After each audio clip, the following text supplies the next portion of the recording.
오늘 본문의 말씀은 특별히 다윗을 대적하여 일어났던 압살롬의 반역이 이제 끝나는 장면입니다. 그러나 이 장면이 그냥 단순한 전쟁의 승리를 기록한 역사가 아니라 왕이 나라를 되찾고 또 동시에 아버지가 아들을 잃는 비극적인 그러한 장면을 기록하고 있습니다. 다윗은 왕으로서는 승리를 했지만 그러나 아버지로서는 큰 슬픔을 입게 되어집니다. 사실 이 모든 사건이 우연이 아니죠.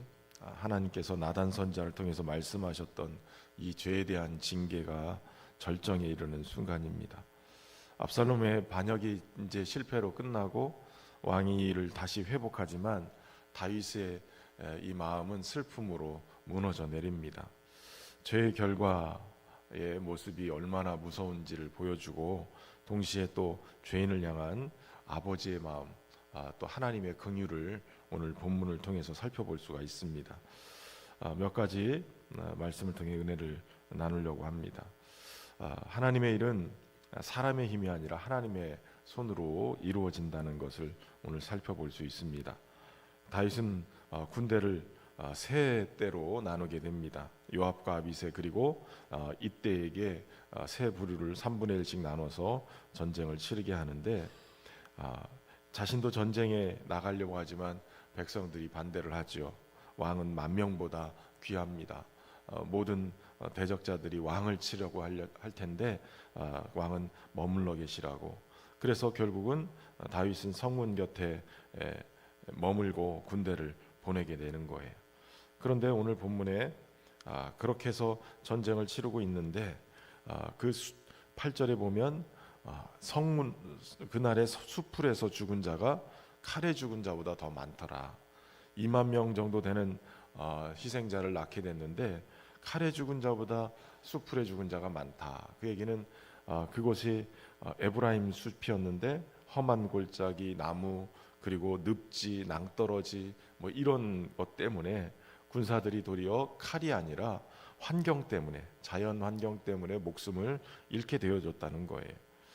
여러분, 여기서 우리가 한 가지 중요한 사실을 알게 되는데 그것은 전쟁의 승리는 사람에게 있지 않고 하나님께 있다는 것이에요. 사람은 칼을 휘두르지만 도리어 하나님은 그 숲의 모든 것들을 이용하셔서 다윗에게 승리를 주게 되는 겁니다. 그럼 우리의 인생도 자꾸 사람만 바라보는데 능력 있는 사람, 좋은 조건, 많은 재정, 또 넓은 인맥 뭐 이런 것들을 생각하고 살아가지만 하나님은 우리가 생각하지 못한 것들을 통해서 여전히 오늘도 하나님의 방법으로 일하시죠. 홍해를 가르기도 하시고 여리고성을 무너뜨리기도 하시고 기드온의 300용사를 사용하시기도 하시고 또 골리앗 앞에 다윗의 작은 물맷돌을 사용하기도 하셨어요. 그러니까 우리의 문제 역시 하나님은 다양한 방법으로 역사하실 수 있다는 거예요. 그렇기 때문에 우리 성도들은 사람의 방법, 환경 이것이 아니라 오직 하나님을 의지하고 하나님만 바라봐야 될 줄로 믿습니다. 그리고 두 번째 우리가 살펴볼 것은 교만은 결국 자신을 무너뜨린다는 거예요. 결국 압살롬은 노새를 타고 도망하다가 큰 상수리 나무에 머리카락이 걸려서 매달리게 됩니다. 이 머리카락이 나무에 걸려서 걸렸다라고 얘기하지만 사실은 유대 전승에 따르면 이 압살롬은 이 풍성한 머리카락이 아주 자랑처럼 여겨졌어요. 그리고 보기에 아름다웠어요.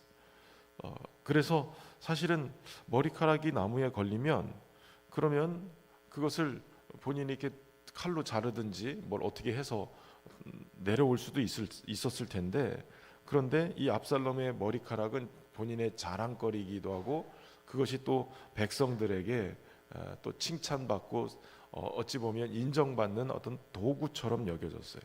그러니까 결국 압살롬은 그것을 끊지 못하고 그것이 결국 자신의 생명을 잃게 만드는 덫이 돼버린 거예요. 그가 자랑했던 것 이것이 자신의 발목을 붙잡게 된 거죠. 자랑하고 의지했던 것 세상에는 이런 일이 자주 일어납니다. 돈을 자랑하던 사람 또 명예를 붙잡은 사람, 권력을 붙든 사람, 하나님 없이 높아진 사람들 결국은 그것 때문에 망하게 되는 거예요. 교만은 패망의 선봉이라고 성경은 가르치죠. 그런 우리가 하나님의 은혜 앞에서 우리 자신을 잘 점검하고 무엇을 붙들고 살아갈 것인가 잘 점검하고 살아갈 수 있기를 바랍니다.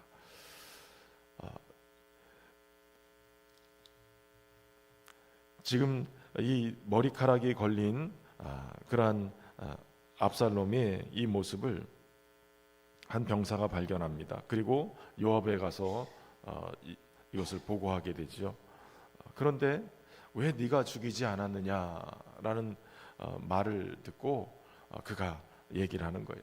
우리가 출병할 때 왕이 당부하지 않았느냐, 당신들 앞에서 이 압살롬을 너그러이 봐달라, 죽이지 말라라고 그렇게 부탁하지 않았느냐. 내가 은 1000개를 준다 할지라도 그 왕의 다윗의 이 부탁을 거절하지 못한다. 그러고선 가버렸어요. 그러나 이 압살롬이 걸린 것을 아는 이 요압은 손에 작은 창 셋을 가지고 이 상수리 나무에 가서 걸려있는 압살롬의 심장을 찌르게 되고 10명의 청년들이 압살롬을 에워싸고 쳐 죽이는 그러한 상황이 벌어지게 됩니다. 요압의 이 행동은 어찌 보면 반란을 끝내는 아주 현실적인 결정이었을지 몰라요. 그러나 왕의 명령을 어기는 그러한 행동이기도 하죠. 왕이 부탁을 했음에도 불구하고 공개적으로 왕의 명령을 거절해버리는 거예요. 그러니까 왕보다도 더 높은 위치에 있는 사람이 돼버리고 마는 거죠. 그런데 사실 이게 참 안타까운 거예요. 왜 다윗이 그렇게까지 압살롬을 너그러이 봐달라라고 요청을 했을까요? 사실 이 압살롬이 이렇게 반역을 하게 된 이유를 가만히 곱씹어 보면 다윗이 어느 순간에 왜 이런 일이 벌어졌을까라고 생각을 하지 않았겠어요? 첫 번째는 자신의 밧세바를 범한 죄 때문이었을 거예요. 밧세바를 범하고 그리고 우리아를 죽이고 그리고 밧세바를 또 다시 아내로 맡고 하는 이 모든 과정에 은밀하게 비밀스럽게 진행된 것 같지만 사실은 이 사람 다윗이 그 밀서를 보내서 그리고 그것을 행동으로 옮겼던 모든 병사들은 다 알고 있는 거예요. 그렇게 충성스러운 우리아가 이렇게 다윗의 음모에 의해서 죽임을 당했다는 것이 소문이 다 퍼졌을 거예요. 아마 나단 선지자에게 이것이 알려졌을 것이고 그리고 나단 선지자는 참다 그것을 가서 하나님의 말씀을 전했을 거란 말이죠. 이미 다윗성에 많은 사람들이 알고 있었을 거예요. 그렇다면 여러분 압살롬은 그 시기에 어떤 정도의 나이였을까요? 아마 추정해 보는데 청소년기였을 거예요.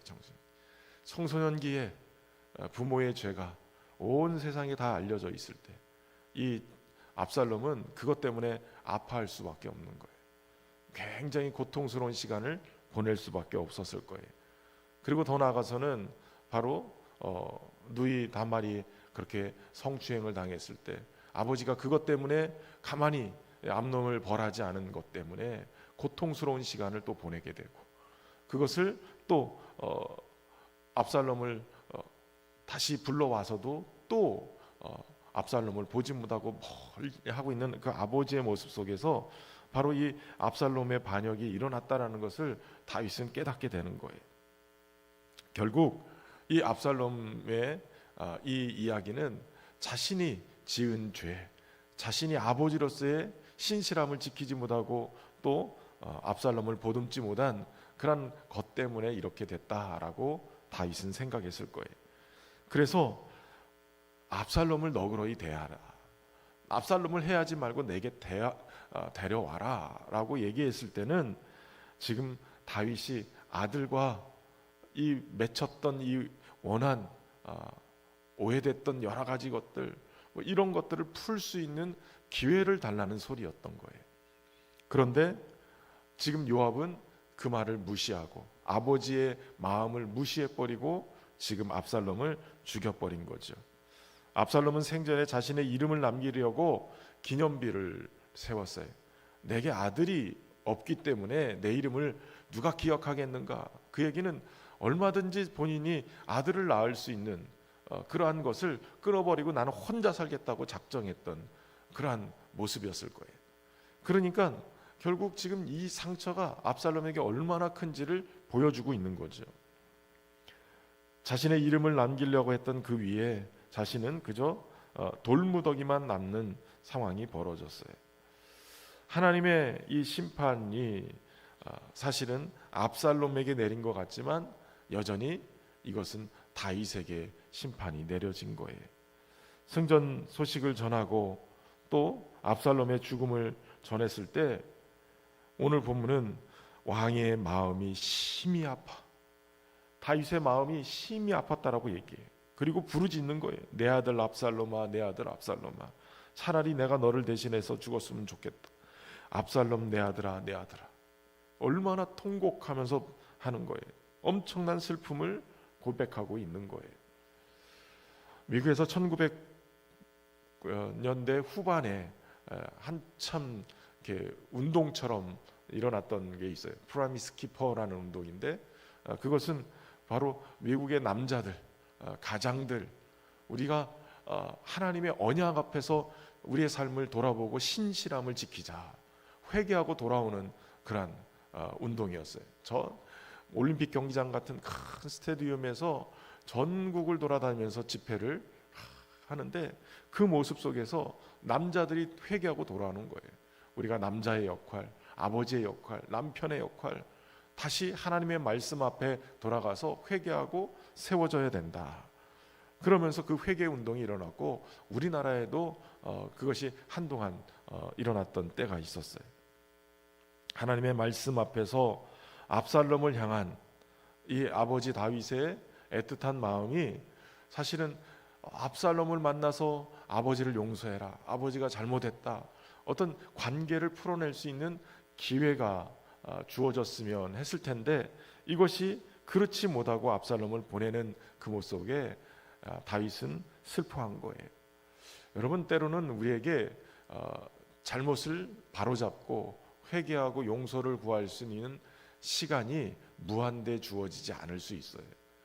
오늘 우리에게 맺혀 있는 것들이 있다면 얼른 푸시고 우리에게 기회가 있을 때 그렇게 관계를 회복해가는 지혜가 있기를 주의 이름으로 축원합니다. 다윗이 내가 대신 죽었더라면 라고 이렇게 외쳤을 때 이게 모든 부모의 마음이었을 거죠. 그러나 실제로 다윗은 그런 고백을 하지만 죽지 못했어요. 여러분, 그러나 예수님은 우리를 위해서 대신 죽어주신 분이세요. 하나님을 거역한 압살롬과 같은 죄인, 그러나 주님은 우리를 위해서 자신의 생명을 내어주고 우리를 다시 살 수 있는 존재로 만들어 주신 거예요. 심판받아야 마땅한 우리가 하나님의 사랑을 입은 존재가 된 거죠. 오늘 우리가 이 말씀을 통해서 다시 우리를 향한 하나님 아버지의 사랑을 기억하면서 하나님께로 돌아가는 은혜가 있기를 주의 이름으로 축원합니다. 참 좋으신 하나님, 오늘도 주의 말씀을 통해 우리가 하나님 앞에 다시 설 수 있는 그러한 죄인임을 깨닫습니다.